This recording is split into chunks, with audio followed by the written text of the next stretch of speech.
If you are a guy in your 40s, your 50s, your 60s, and you're experiencing back pain, this is very normal. It's part of what happens as we get older. But whether or not you accept that pain is totally up to you.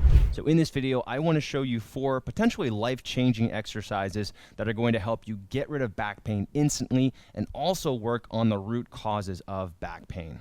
First pose, let's do it. Cool. All right, so the first thing that we want to do, we want to get your core primed. Okay.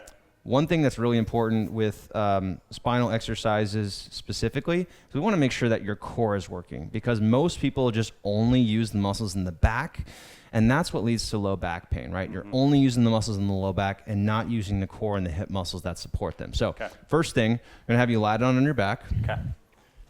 Yep, you're going to grab that block. You're going to put a block between your thighs. Which orientation, like this? The hot dog way. Well, I guess it could be hot dog way in lots of different ways. But yeah, just squeeze it between your legs. Yep, either in the second widest or least widest. Tongue-tied. And then you're going to squeeze that block between the thighs. So what that's going to do, we're going to feel the inner thighs working, right? So adductors are firing. You might even feel a little bit more engagement through the pelvic floor as you're doing this. And then you're going to bring your hands to your thighs.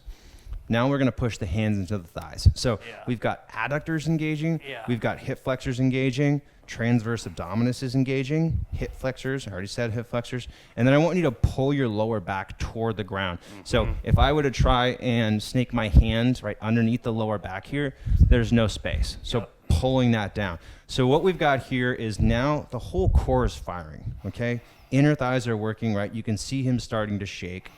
We've got the core, you've got your hip flexors, the inner thighs. This is also preparing your lower back. What I really like about this, it's naturally lengthening your lower back. We're not doing a passive forward fold, but because we're engaging all through the front section of the body, we are lengthening the lower back with strength. And this is a great way to open up your lower back. And so if you're breathing into my belly too, which is cool. It's like my belly's getting big.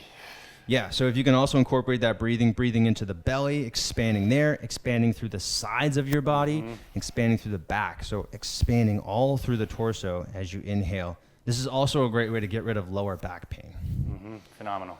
Cool. All right, so about 60 seconds there, or as we just did it, probably 90 seconds. Now we're going to go through Cobra. Okay. So Cobra is one of the most basic but effective exercises for your lower back, but a lot of people do it incorrectly. So I'm going to walk you through it from toe to head. Okay. So you're going to start lying down on your chest. And this is, again, full body exercise. So we're going to start by lengthening your feet. So one by one, reach your legs back as far as they'll go, like you're stretching out your legs. See how far they can go back. Reach back. Good. And now we're going to zipper up the legs. So squeeze your big toes together. Squeeze your inner thighs toward one another, squeeze your knees toward one another, and then you want your kneecaps facing the ground. So we're going to actually, just like that, a little internal rotation to the thighs. So knees are lifted here. So he's really engaging through his thighs, pushing through the toes, pushing his pelvis into the ground, so core is engaged. We're going to hug the elbows down toward the hips and in toward the sides, and then he's going to peel his chest off the ground just a little bit. Bring your chin toward your throat like a chin tuck. Good. And then push into my hand with the neck, right? So we're pulling up, keeping the chin tucked. And now you want to make sure that you're using your core here. So float your hands off the ground, right? That way we're not pushing up. You can use your hands to pull and create length, but don't hold yourself up passively, okay? So as we're here, right, lots of engagement through the core. The thighs are totally engaged. Dr. A's doing a really good job here of keeping his knees off the ground, toes pointing into the ground. This is super intense, right? And that's how it should feel. It shouldn't be this easy passive thing. All right, and then go ahead and relax. So this can be effective when done even for 20 or 30 seconds. You just held it for about 60 seconds. It's really good. Again, I don't know what time is. So however long it was, that's what it was. And this is also really good. If you notice that you have that lower back pain from sitting at a desk a lot, this is the direct counter to that. I think a lot of people think that this can make your lower back pain worse. In reality, this is really addressing some of the root causes of low back pain. I think the way you just taught it is it's so segmentally activating all the muscles. And that's what I love about how you teach. It's muscle activation versus I've been at yoga classes where it's just like, hanging out here, and I'm actually loose and not active at all. And I think this could totally compress something in my back and not feel great. But when I'm doing it so intentionally, phenomenal. Yeah. Cool. All right. So next exercise we're going to do, this has been called the world's greatest stretch by some. This is basically a runner's lunge with a twist. Okay. So you're going to have a block. We're going to put that near the top of the mat. And then if you guys have seen one of our other videos, we're going to do a lunge. So let's go right leg forward first. Okay. So on the block on the left? Yep, exactly. Yep, and big step back with your left foot. And then go ahead and bring your hand to that block. Good. Now what I'm aiming for here is a straight line from the heel to the top of the head. Okay, so if you look at yourself in the mirror, by the way, if you don't know what you look like when you're doing yoga, one great way to do that, or exercise in general, get comfortable recording yourself with your phone. That's the best way for you to actually look at your technique. So we're trying to get a straight line from the back heel, through the leg, up through the head, okay? So we've got that there. To start the twist, I'm gonna have Dr. A bring his right hand to his hip. Okay, a lot of people reach the arms straight up and they don't focus on the spine, so we're gonna start there. Now, turn your torso to start to face out toward the right. Okay, good. Now, tendency here sometimes is for this left hip to collapse, so we want to make sure that the hip stays squared forward. Continue to think length through the body, so as you inhale, push your heel down and lift the top of the head directly away from that heel. So you're thinking, creating as much length in the body as possible, and then as you exhale, maybe rolling back that shoulder a little bit. So this is working on thoracic mobility. This is working on that side-to-side rotation. Keeping the hips squared. We don't want to compensate and kind of roll open the whole body, but just think twisting from the mid back up. And then if you want to add more, you can lift your arm up. Good. And then think growing your arms in opposite directions. So right, that left hand kind of presses down, the right hand presses up. As you inhale, you're breathing into your rib cage. As you exhale, making that twist deeper. Good. All right, go ahead and relax. Yeah. Phenomenal. It's intense. Yeah, definitely is. Yeah. Love it. Good job. Thank you. All right, let's go the other side. Okay. So now right leg forward, left leg back. And I think something I'm noticing in terms of like block placement, it looks like my block is about 1 foot above my foot, if that makes any sense. So it's like right here. My hand is about... Yeah. I think you can explain it. Yeah. So your block is going to be directly below the shoulder here, and you want to position your block in a way that it allows you to stay squared for the hips, that allows your shoulders to remain squared with the hips. So everything's kind of in straight lines here. That's what we're going for. And what's nice about blocks is it allows you to do the pose in a way that you don't need as much flexibility as a yoga master to be able to do it, right? Instead of, so if you weren't to use the block, right, go ahead and move the block for a second to show people what happened. See how he's kind of collapsing now? Right, he's folded forward a little bit. And that would require him to go deeper, but if you don't have that flexibility, then we don't want to do that. So using the block allows, and you can also use different levels of the block, but using the block allows you to get the pose benefits without necessarily having that flexibility. Okay, so squaring the hips, knee is going to be over the ankle and the front foot. So if you notice the knee passing the toe, bring your ankle forward a little bit more or edge that back foot back a little further. Good. We do want to have our body weight kind of balanced here. So if you feel like it's all in that front leg, bring the hips a little bit further back. See if you can squeeze your butt a little bit more. Use that weight there. Good. Yeah, in particular, squeezing the right quadriceps. All right, so now we're going to start the twist. So that hand is to the hip. You're opening up your left shoulder. And once again, for the twist, think about breathing into your rib cage, right? So these very slow, deliberate breaths into the rib cage. Breathing not just into the sides or the front, but also into the back, right? Imagine a circle around your torso and breathing into that, pushing that band away from your chest. Bring the arm up when you're ready here. Try to keep the hips in the middle. Slow, controlled breathing in and out of the nose. As you're inhaling, also think about lengthening the body. So if my hand were on Dr. A's head, he's pushing into my hand to create that extra length. And then you can go deeper with that twist. Continue to breathe. It's hard, right? But you can breathe and you can get through it. And then go ahead and release. So about 60 seconds there, right? Lower body is pretty fired up. We've got that nice rotation through the spine now. Feeling good. What I'm feeling is expansion in all directions.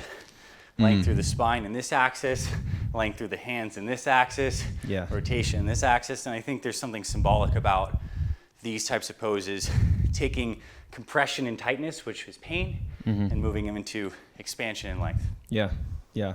And holding it, being able to get into that end range and hold it so that you can actually build on it. Yes, love it. Yeah, cool. Quick modification there. So if you do notice that you're having difficulty holding it that long, I'm just going to give people the modification. So you would have your knee down on the ground then. Back knee's on the ground. Yep. So back knee would be down on the ground, hand would be on that block. And then right now we're able to get into that twist. You're going to be slightly further back with the hand. So instead of arms kind of being right in a straight line here, this hand is going to be reaching back a little bit. It feels great. But we can also do this in a bit more of a relaxed position if you don't quite have the strength or the balance to do the variation we were doing here. And that's the thing with a lot of yoga postures. If you have the right instructor, not saying it's me, it could be, it could not be. Dean, it's you. You'll be able to find the modification that works for you for your current strength and flexibility levels. Sweet. Cool. All right. Hey guys, 15-second break here. If you are in your 40s, your 50s, or your 60s, and longevity is your goal, I want to invite you to do our 30-day Manful Yoga Challenge. It's free. It's right here on the Manful Yoga YouTube channel. Go ahead and click the link below in the description and join me when this video is finished. This next one is one I'm really excited about because we don't do this in yoga at all. So what I'm going to show you is totally not a yoga pose, but something that maybe if I had it, my back wouldn't be as jacked up as it was sometimes. So, by the way, Dr. A and I get injured. Like, it happens. This is just part of exercise. So if you get injured, like, it's okay. You're going to make it through it, and you're going to figure out the right exercises. So don't let that distract you from working out. So I've got a band here. You don't need a buddy for this, but if you have a resistance band, a thick one, you can wrap this around a piece of exercise equipment to make this exercise we're about to do a little bit easier. This is called a spinal articulation, and we added crunch onto the end of the word because we thought it sounded cool. But what we're doing is basically core strengthening through spinal articulation. And by that, we mean we're going to slowly move through this movement, articulating one vertebra from the spine at a time. So we're going to start in this upright position. Maybe the legs are bent, maybe the legs are straight out. So if you want to lock out your legs, this is what it could look like. But just depending on how your back feels, if you have some sort of something going on in your lower back, I'm not going to say it's a herniated disc, but it might be, then we can bend the knees a little bit and ease some of that pressure. So what we're going to do here, very slowly with control, the legs are going to stay really active. You're going to slowly, when you're going down, we're going to start with the lumbar spine. So visualize one spine at a time, one vertebra at a time. So shifting back, almost like sitting into a pocket here. Yes. And if you're mindful with it, you're going to have to notice that engagement through your core, right? You're going to feel the muscles working to stabilize it. What I like about this is it's automatic. Sometimes we have to be a bit more unnatural with some muscle activation, but when we're doing this type of exercise, it's automatic, right? Because if you're thinking that spinal articulation, it has to happen, right? And then we're slowly curling up. So Dr. A is doing this in a way that's really challenging. He's moving really slowly. Maybe building up to being able to do this in 10-second reps is one goal, but maybe we do a little bit slower, right? Maybe we only do 5 seconds or faster. Maybe we only do 5 seconds to start. So as he's going down, so what I'm doing here with the band is I'm just giving him a little bit of support, right? So that if he doesn't have the strength to do it unassisted, and I didn't before I started doing these exercises too. So you're probably going to need a band to do this at first, and I would recommend doing it. So just this very slow, controlled curl. And as he's coming back up, he's starting with the cervical spine instead. So going down, thinking lower back, right, one at a time, thinking how slowly can I lay my spine on the ground, one vertebra at a time. All right, lots of shaking, lots of hip engagement too. And I would say right here is where you really take your time with your neck, unfolding that neck. Yeah. And then come back. Like, I mean, this neck work is like, if you ever have neck pain, it's great. Chin is tucked before I engage that thoracic spine. Mm-hmm. Yep, so you can do 5 or 6 of these. And if you're going slow, that's even better. So again, really slow controlled here. And you can use a thicker band to make it easier, or you can use no band if you want to make it even harder, if you get to that point where you can do it. So neck first as he's going here, right? Again, once again, one vertebra at a time, starting with the top as he's coming up. And the nice thing about using a band is sometimes you can use more support, sometimes less. If you're doing it by yourself, you would just grab higher up on the band when you need some more support. Yeah, and you might notice that as you get to the top, like so where you were when you were seated with the shoulders on top of the hips, and then able to curl in even more, that might not be accessible for you right away. So only go as far as you can in the range of motion where you're not feeling pain. This kind of no pain, no gain mentality is probably if pain, no gain would be better. Would be but we haven't come up with that phrase yet. But the point here is like that no gain, no pain. I don't even say it because it's so out of my own subconscious. But the point here is we don't want to have pain when we're exercising. So only use a range of motion that you can access safely without pain. So on that note, like maybe I'm here, I have no partner, I have no band, I'm still tucked, I'm still coming right to about the point where it's like, okay, this is good. And I could still kind of come back and play with this motion right here. Yep. And Dean, you might do that a little differently, but I think that's the concept, right? Yeah. Yeah. Cool.